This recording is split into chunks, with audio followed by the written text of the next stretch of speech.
perkenalkan saya Tasya Margareta, mahasiswi Universitas Negeri Jakarta dengan program studi Pendidikan Teknik Elektro Angkatan 2019.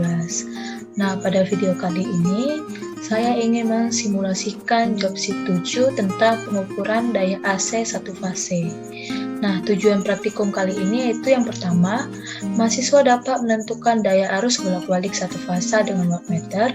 Kedua, mahasiswa dapat membandingkan hasil pengukuran daya arus bolak-balik dengan wattmeter dan dengan menggunakan volt ampere.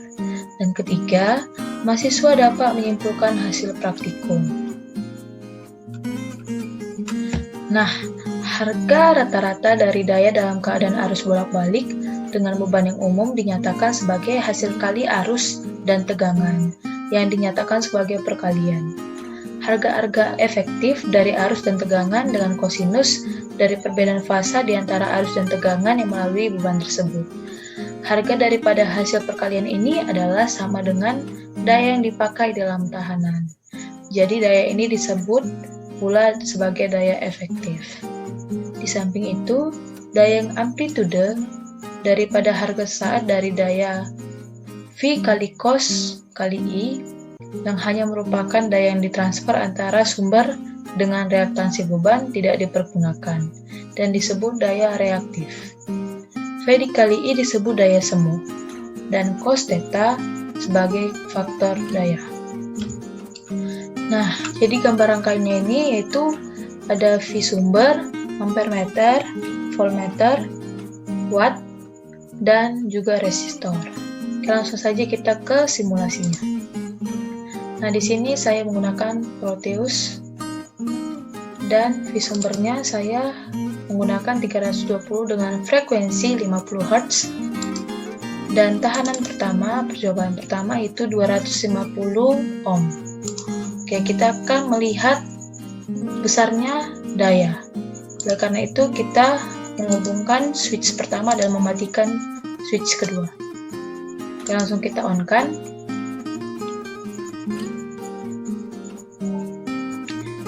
Jadi nilai daya jika tahanan 250 ohm yaitu 205 watt.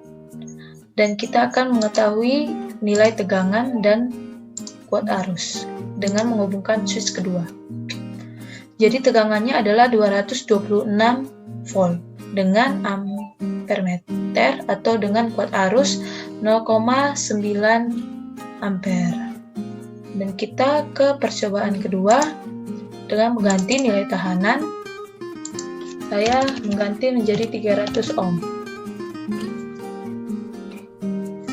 Kita hubungkan switch pertama untuk mengetahui nilai daya.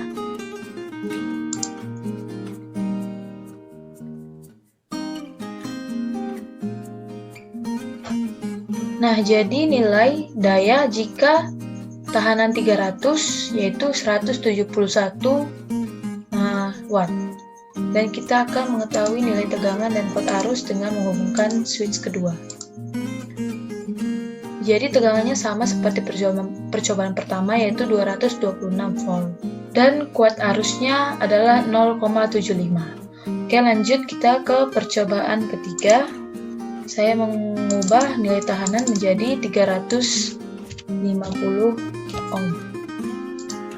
Kita akan menghubungkan switch pertama untuk mengetahui nilai daya.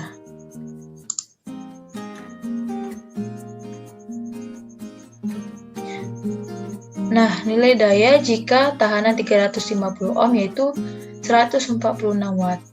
Oke, kita hubungkan switch kedua untuk mengetahui tegangan dan arus. Jadi tegangannya itu sama seperti percobaan 1 dan 2 yaitu 226 volt dengan kuat arus 0,65 ampere. Oke, kita lanjut ke percobaan 4.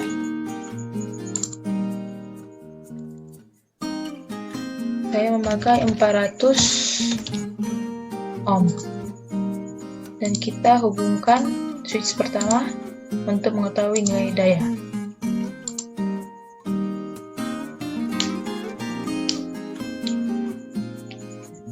Nah, jadi nilai daya jika tahanan 400 ohm yaitu 128 watt. Oke, kita hubungkan switch kedua untuk mengetahui nilai tegangan. Tegangannya sama 226 dengan kuat arus 0,57 ampere. Oke, lanjut ke percobaan kelima.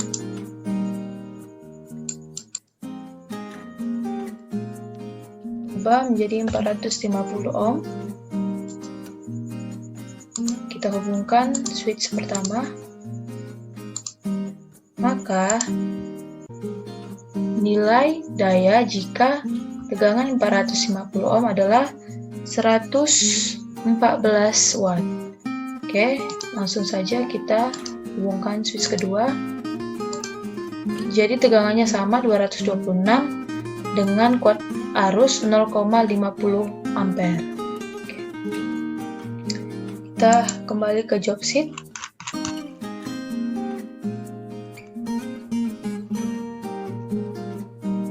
Nah, di sini saya sudah mengisi datanya dengan V sumber 320 volt.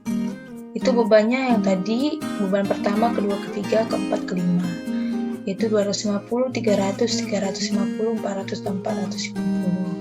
Ini merupakan P ini adalah daya yang tadi telah diukur di simulasi dengan tegangan dan kuat arus.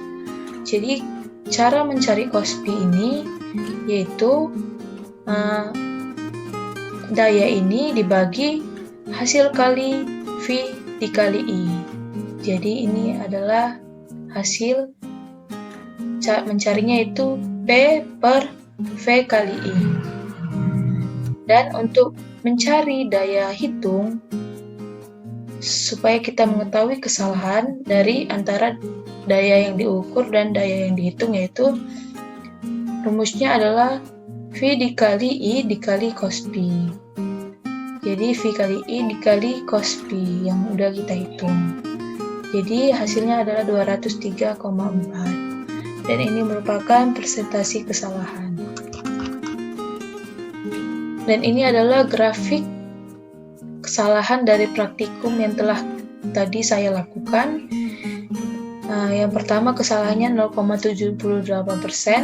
Yang kedua 0,88%, ketiga 0,39%, keempat 0,36%, dan kelima 0,88%. Oke, cukup sekian yang bisa saya jelaskan pada simulasi kali ini. Semoga bermanfaat untuk kita semua. Terima kasih.